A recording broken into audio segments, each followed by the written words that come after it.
안녕하세요. 오늘 성경 공부를 시작합니다. 오늘은 바라는 것의 실상인가 라는 말씀으로 성경 공부를 전합니다. 본문은 히브리서 11장 1절입니다. 믿음은 바라는 것들의 실상이요 보이지 않는 것들의 증거이니 합니다. 사랑하는 성도 여러분, 오늘 우리는 히브리서 11장 1절의 말씀을 붙잡고 믿음은 무엇인가 함께 묵상하려 합니다. 히브리서 기자는 믿음을 바라는 것들의 실상이며 보이지 않는 것들의 증거라고 정의합니다. 짧지만 이 말씀 속에는 신앙의 본질이 담겨 있습니다. 교회에서 우리가 고백하는 믿음은 무엇입니까? 그것은 바로 예수 그리스도를 믿는 것입니다. 예수님께서 우리를 위하여 이 땅에 오셔서 십자가에 달려 죽으시고 사흘 만에 부활하심으로 우리의 죄 문제를 해결하셨다는 그 사실을 믿는 것입니다. 그 믿음이 기독교 신앙의 핵심입니다. 우리는 이 믿음을 매주 예배 때마다 고백합니다. 사도신경을 함께 고백할 때에 우리는 한 목소리로 믿음을 선포합니다. 예수 그리스도는 하나님의 아들이시며 우리의 구원자이시다. 이 고백은 단순한 문장이 아니라 우리의 구원과 삶 전체를 들고 있는 믿음의 선언입니다. 믿음은 단순히 마음의 위로가 아닙니다. 믿음은 하나님과 우리 사이의 관계를 회복하는 능력입니다. 믿음은 예수님이 우리의 유일한 구원자이심을 뜨는 것입니다. 그래서 사도 바울은 로마서 10장 9절에서 이렇게 말합니다. 내가 만일 입으로 예수를 주라 시인하며 또 하나님께서 그를 죽인 자 가운데서 살리신 것을 내 마음에 믿으면 구원을 받으라. 믿음은 단순한 고백으로 시작됩니다. 그러나 그 고백은 단순한 말이 아니라 삶을 바꾸는 능력이 됩니다. 믿음은 그래서 바라는 것들의 실상이라고 오늘 본문은 말하고 있습니다. 그런데 우리는 이 바람, 곧 바라는 것을 잘못 이해할 때가 많이 있습니다. 신앙생활을 하면서도 여전히 우리의 바람은 사람의 필요와 세상의 욕망에 묶여 있을 때가 많습니다. 우리는 원합니다. 더 좋은 집, 더 안정된 삶, 더 많은 성공을 바랍니다. 드라마 속에서도 본 것을 나도 원하고 SNS에서 남들이 누리는 여행, 맛집, 화려한 일상을 나도 갖고 싶어 합니다. 그렇게 우리의 바람은 자꾸만 세상을 따라가곤 합니다. 그러나 히브리서가 말하는 바라는 것은 그런 이 세상 차원의 바람이 아닙니다. 성경이 말하는 바람은 하나님께서 약속하신 것을 향한 소망입니다. 세상의 결핍에서 나온 욕망이 아니라 하나님 나라의 약속을 향한 기대라는 것입니다. 로마서 8장 24, 25절 이렇게 말합니다. 우리가 소망으로 무엇을 얻었음에 보이는 소망이 소망이 아니요 보는 것을 누가 바라리요. 만일 우리가 보지 못하는 것을 바라면 참으로 기다릴지니라. 아마도 로마서에서 말하고 싶었던 가장 큰 것은 보지 못하는 예수님을 바란다면 너희들이 잠잠히 기다릴 수 있다라는 것 같습니다.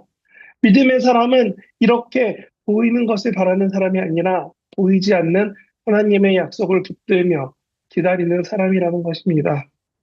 사랑하는 성도 여러분, 우리가 바라는 것은 단순한 나의 삶의 평안함이 아니라는 겁니다. 하나님 나라의 임재와 주임의 뜻이 이루어지는 것이 우리가 바라는 그 소망이라는 겁니다. 내 필요를 채우는 것이 목적이 아니라 하나님께 영광이 되고 그 사랑에 증거하는 것이 우리의 바람이 되어야 한다는 것입니다. 그래서 11장 1절 후반절을 그렇게 말하는 겁니다. 보이지 않는 것을 향한 선포라고요. 믿음이 참 어려운 이유는 이것입니다. 바로 믿음이 눈에 보이지 않는다는 겁니다. 만약에 믿음이 눈에 보인다면 훨씬 더 쉽게 신앙생활을 할 것 같습니다. 믿음의 수치가 눈에 보인다면, 기도의 양이 통장의 잔고처럼 매일매일 확인된다면 우리는 정말 열심히 기도할 것입니다. 믿음의 분량이 눈앞에 쌓이는 곡식처럼 보인다면 우리는 간절하게 더 진실하게 복음을 전할 것입니다. 그러나 믿음은 보이지 않습니다. 그래서 우리는 흔들리게 됩니다.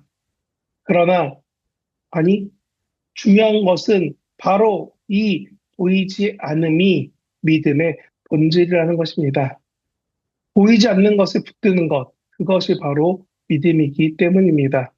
히브리서 11장은 믿음의 선배들을 소개합니다.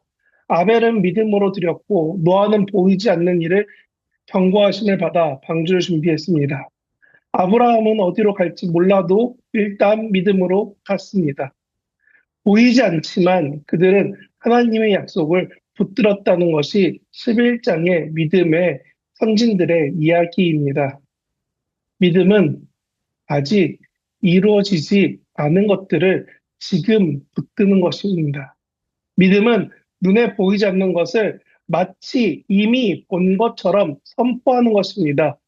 그래서 우리는 믿음으로 기도합니다. 병든 자를 위해 주님 고쳐주실 것이라 믿습니다라고요. 아직 해결되지 않았지만 하나님께서 이 고통을 지나가게 하실 줄을 믿습니다라고 선포할 수 있는 믿음의 결정이 우리 삶에 가득하게 한다는 것입니다. 이처럼 믿음은 현실을 부정하는 맹목이 아닙니다. 오히려 현실보다 더 확실한 하나님의 약속을 바라보는 것, 그것이 바로 믿음이라는 것입니다. 믿음은 결국 보이지 않는 것들을 붙드는 담대한 고백이 된다는 것입니다. 그래서 정리합니다. 믿음은 단순히 입술로 고백하는 것이 아닙니다. 믿음은 마음 깊은 곳에서 의심하지 않는 확신이라는 겁니다. 야고보서 1장 6절에 이렇게 말합니다. 오직 믿음으로 구하고 조금 더 의심하지 말라. 의심하는 자는 마치 바람에 밀려 요동하는 바다 물결 같으니. 믿음은 의심과 공존할 수 없습니다. 하나님을 믿는다고 말하면서 동시에 하나님을 의심한다면 우리의 믿음은 흔들립니다. 그래서 믿음은 단순히 나는 믿습니다 라고 외치는 것이 아니라 마음 속에서 하나님을 신뢰하는 확신을 붙드는 것입니다. 믿음은 상황을 보며 흔들리지 않습니다. 믿음은 감정의 기복에 따라 달라지지 않습니다.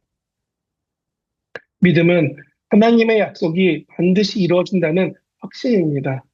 그 확신이 있을 때에 우리는 담대히 나아갑니다. 아브라함을 보십시오. 그는 100세에 아들 얻었다는 약속을 받았습니다. 현실적으로 정말 불가능한 이야기입니다. 그런데 로마서 4장 20절, 21절은 이에 대하여 이렇게 말합니다. 믿음이 없어 하나님의 약속을 의심하지 않고 믿음으로 견고하여져서 하나님께 영광을 돌리며 약속하신 그것을 또한 능히 이루실 줄을 확신하느니라. 아브라함은 이 확신이 있었기 때문에 100세의 아이를 낳을 수 있다는 것입니다. 믿음은 고백이 아니라 확신입니다. 의심하지 않는 담대함입니다. 그것이 진짜 믿음입니다. 사랑하는 성도 여러분, 믿음은 바라는 것들의 실상입니다. 믿음은 예수 그리스도를 구원자로 붙드는 것이고 세상의 바람이 아니라 하나님의 약속을 바라는 것입니다. 믿음은 보이지 않는 것에 붙드는 선포이고 단순한 고백이 아니라 의심하지 않는 확신입니다. 오늘 우리에게 필요한 것이 바로 이 믿음입니다. 현실은 여전히 부족하고 상황은 여전히 불안하지만 하나님의 약속을 붙드는 믿음이 필요합니다. 그 믿음이 우리의 삶을 이기게 하고 우리를 담대하게 합니다. 그래서 그런지 오늘 본문 좀 더 지난 11장 6절에서는 이렇게 말합니다. 믿음이 없이는 하나님을 기쁘시게 하지 못하나니 하나님께 나아가는 자는 반드시 하나님이 계신 것과 또한 하나님이 하나님을 찾는 자들에게 상 주시는 이이심을 믿어야 할지니라. 아멘. 오늘 우리가 드는 이 믿음을 가지고 살아간다면 하나님은 살아계시며 그분을 찾는 자에게는 반드시 상 주신다는 믿음을 가지고 살아간다면 그 믿음을 붙잡을 우리에게 우리는 세상을 이기고 흔들림 없는 신앙으로 설 수 있을 것입니다. 그와 같이 살아갈 수 있는 저와 여러분 되시길 진심으로 바랍니다. 기도합니다. 하나님, 믿음을 우리에게 더하여 주옵소서. 세상의 바람이 아니라 하나님의 약속을 바라보게 하시고 보이지 않는 것을 붙들며 담대히 선포하게 하옵소서. 우리의 입술의 고백이 단순한 말이 아니라 의심하지 않는 확신이 되게 하옵소서. 믿음으로 살게 하시고 믿음으로 증언하게 하시고 믿음으로 주님께 영광을 돌리게 하옵소서. 이 모든 것 예수님의 이름으로 기도합니다. 아멘.